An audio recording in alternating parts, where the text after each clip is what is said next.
Assalamualaikum warahmatullahi wabarakatuh.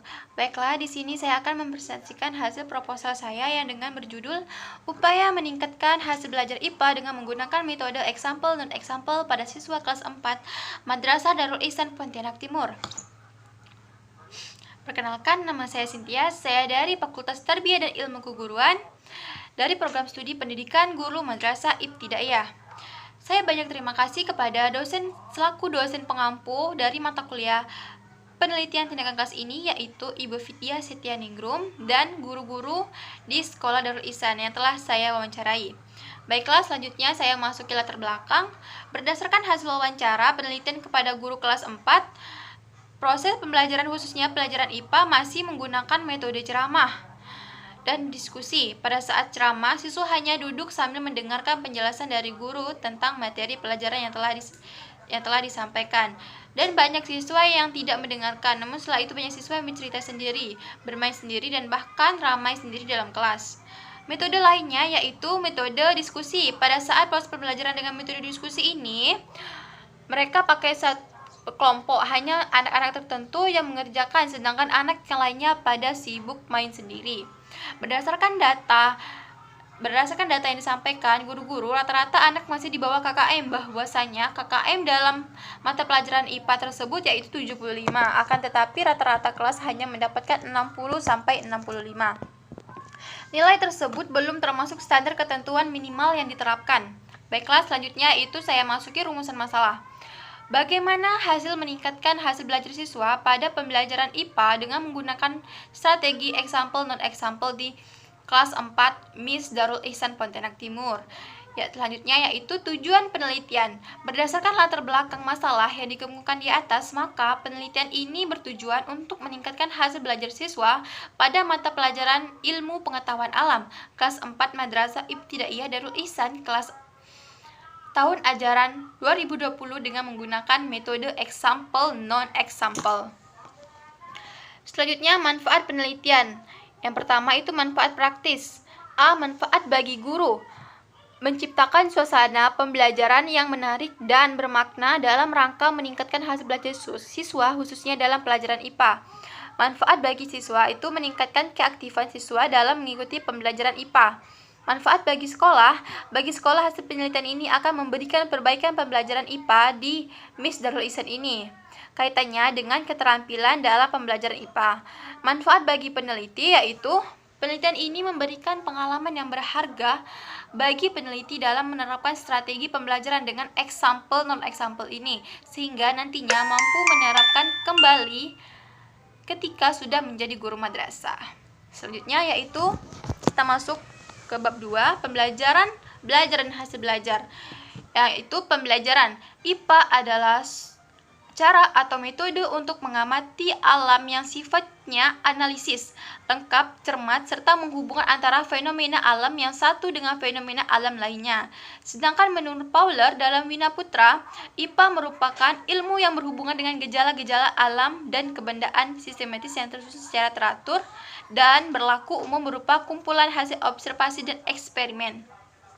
Selanjutnya yaitu belajar. Belajar adalah suatu proses usaha yang dilakukan seorang untuk memperoleh suatu perubahan tingkah laku yang baru secara keseluruhan. Selanjutnya yaitu hasil belajar. Hasil belajar adalah kemampuan yang dimiliki siswa setelah menerima pengalaman belajarnya. Hasil belajar ini mempunyai peranan penting dalam proses pembelajaran. Proses penilaian terhadap hasil belajar dapat memberikan informasi kepada guru tentang kemajuan siswa dalam upaya mencapai tujuan-tujuan belajarnya melalui kegiatan belajar. Selanjutnya, dari informasi tersebut, guru dapat menyusun dan membina kegiatan-kegiatan siswa lebih lanjut baik keseluruhan kelas maupun individu. Selanjutnya, metode yang saya ambil adalah metode example non-example. Yang pertama, pengertian dari metode example non-example ini menurut Kiranawati Ivang tahun 2012 adalah model pembelajaran yang menggunakan contoh-contoh dapat dari kasus atau gambar yang relevan dengan kompetensi dasar. Yang kedua yaitu langkah-langkah dalam mode pembelajaran example non-example ini. Yang pertama yaitu guru mempersiapkan gambar-gambar tentang permasalahan yang sesuai dengan pembelajaran. Yang kedua, guru menempelkan gambar dan memperhatikan atau Guru menempelkan gambar di lembar kerja siswa atau di LKS. Yang ketiga, guru memberi petunjuk dan memberi kesempatan pada siswa untuk memperhatikan atau menganalisis permasalahan yang ada pada gambar. Yang keempat, yaitu melalui diskusi kelompok, siswa mendiskusikan permasalahan yang ada pada gambar. Yang kelima, tiap kelompok diberikan kesempatan mempresentasikan hasil diskusinya. Yang keenam, mulai dari komentar atau hasil diskusi dari siswa, guru menjelaskan materi sesuai tujuan yang dicapai. Yang ketujuh, menarik kesimpulan. Yang ketiga, yaitu prinsip dan ciri-cirinya. Metode example non-example ini juga merupakan metode yang mengajarkan pada siswa untuk belajar, mengerti, dan menganalisis sebuah konsep. Konsep pada umumnya dipelajari melalui dua cara. Paling banyak konsep yang kita pelajari di luar sekolah melalui pengamatan dan juga dipelajari melalui definisi konsep itu tersendiri. Example non-example ini adalah taktik yang dapat digunakan untuk mengerjakan definisi konsep. Selanjutnya, kelebihan dan kekurangan dari metode ini. Kelebihannya itu siswa dapat berangkat dari suatu definisi yang selanjutnya digunakan untuk memperluas pemahaman konsepnya dengan lebih mendalam dan lebih kompleks. Yang kedua, siswa terlibat dalam suatu proses discovery atau penemuan yang mendorong mereka untuk membangun konsep secara progresif melalui pengalaman dari example non-example. Selanjutnya itu kekurangan. Kekurangannya itu tidak semua materi itu bisa disajikan dalam bentuk gambar, dan kedua memerlukan waktu yang sedikit lama.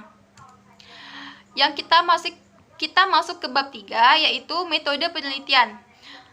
Metode penelitian tindakan kelas ini merupakan penelitian yang dilakukan oleh guru dalam kelas sendiri melalui refleksi diri dengan tujuan memperbaiki kinerja sebagai guru, sehingga hasil belajar siswa menjadi meningkatkan. Dari Wardani tahun 2008 halaman 14. Sedangkan menurut Ari Kunto, penelitian ini tindakan kelas adalah penelitian tindakan yang dilakukan kelas dengan tujuan memperbaiki atau meningkatkan mutu praktik pembelajaran.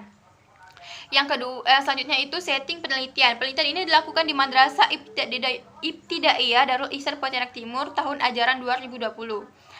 Yang itu selanjutnya itu subjek dan objek penelitian. Subjek penelitian adalah guru siswa kelas 4 Darul Ihsan Pontianak Timur. Penelitian ini adalah upaya meningkatkan hasil belajar siswa dengan menggunakan metode example non-example pada siswa kelas 4 Madrasah Ibtidaiyah.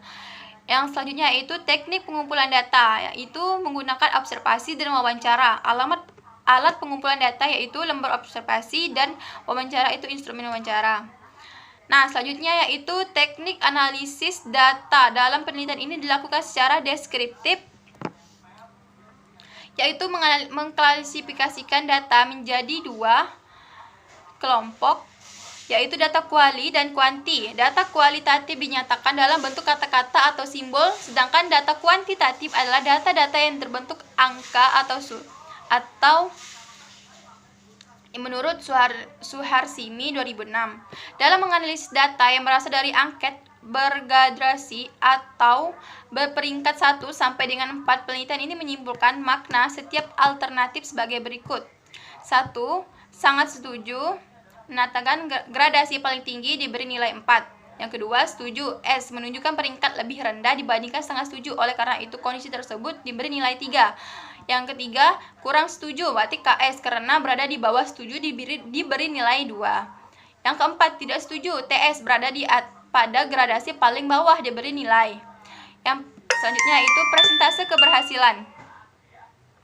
4 kali SS ditambah 3 kali S ditambah 2 kali KS ditambah 4 kali 100%. 4 kali nilai SS kali jumlah siswa. Adapun kreatif kedisiplinan tanggung jawab siswa selama pembelajaran adalah 81. Baiklah. Sekian dari presentasi dari saya. Saya ucapkan terima kasih. Wabillahi taufiq wal hidayah. Wassalamualaikum warahmatullahi wabarakatuh.